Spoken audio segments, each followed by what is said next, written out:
Deputy Wilson volunteered to serve that day in East LA. Is there anything about his rationale? Why would he take a day off, a nice Sunday, to go down a hot day to? You know, my understanding is that he reported to work at what was then called Montrose Station, and the reports were out that, boy, we need reinforcements down in East LA.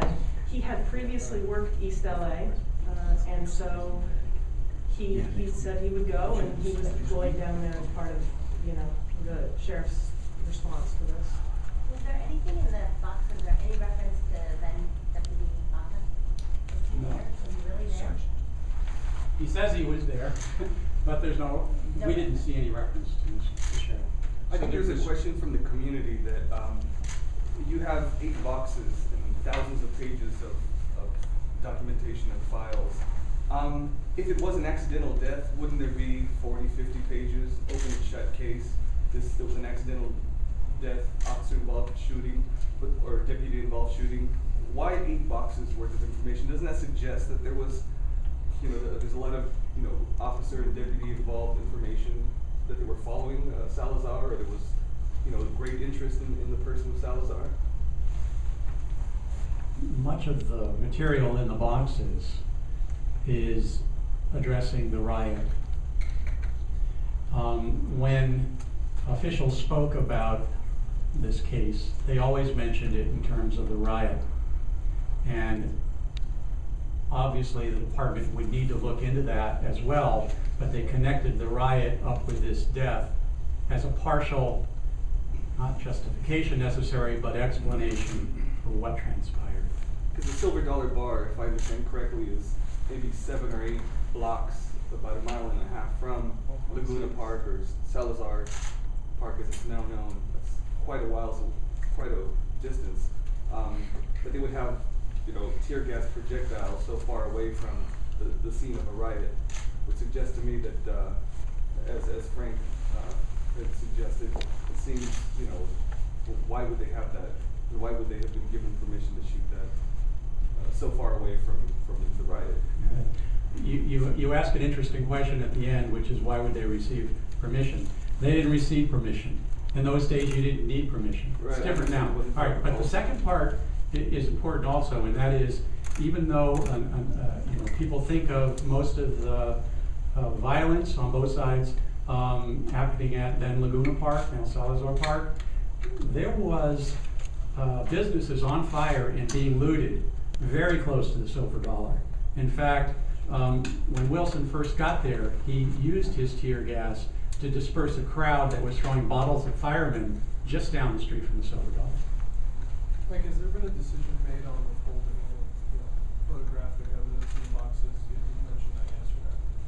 Yeah, there are times in which, based on, in part, requests from family members, et cetera, that when there is a wholesale release of material or access material, inflammatory or disturbing photographs, like autopsy photographs, are withheld at the request of the family. The Robert Kennedy assassination is the best example of that. That being said, we're in discussions with family members about that. So you mentioned in your remarks just about the sheriff's department back 40 years ago. If you could just give what is your impression of the sheriff's department 40 years ago? I know you're looking through the lens today, but if you briefly mentioned that there was race tensions. Summarize that. The racial tensions that exist today are nowhere near that they were in 1970. I can't put myself back in those days, but you know, talking to people who lived through those days on both sides of the aisle, both in law enforcement and civilians, it's clear and apparent that the tensions that existed then have been lessened since. The other thing that existed then is that we now know that there was a lot of following going along. There was a lot of FBI enemies lists written by presidents, etc. And the FBI and others had intelligence units that were specifically designed to follow people who believed to be agitators, oftentimes people of color who were trying to assert civil rights on behalf of others. I think that fact that is now known certainly colors this episode and has to be considered when reviewing and evaluating this episode, to think about what things were like then. What about Information instigators? From intelligence agencies? No, there's almost none in this box. Collaborating with the sheriff's department. Pardon me? In collaboration with the sheriff's department. There's No, nothing. there's almost no information about intelligence. The only intelligence piece that we saw was the one I've already referred to about the press pass.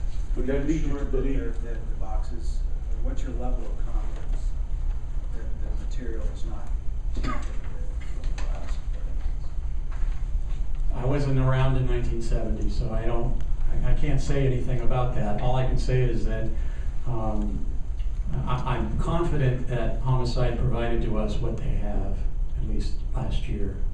And is there a reason that you chose to interview Wilson by telephone instead of In person? I know that. Because he doesn't live close by. He's far away. They asked that if Sheriff Lee Baca was there that day, and he said he didn't know. But we do know that Chief Daryl Gates from the Los Angeles Police Department was there that day, and he was the leader of the Special Enforcement Bureau of that day. Now, my question is the fact that Daryl Gates, Chief Daryl Gates at that time, was involved with the military, with the United States Army, the United States Air Force, and the Secret Service in planning just for an occasion like this in 1968. Under Ronald Reagan, they had started to plan and really mobilize up north. They actually had planning meetings for this. Now, when you say, according to your report and review, that they were unprepared, that they weren't ready for this, that they were not trained. At that time in '68, they were specifically trained because they said there would never be another Watts riot in 1965.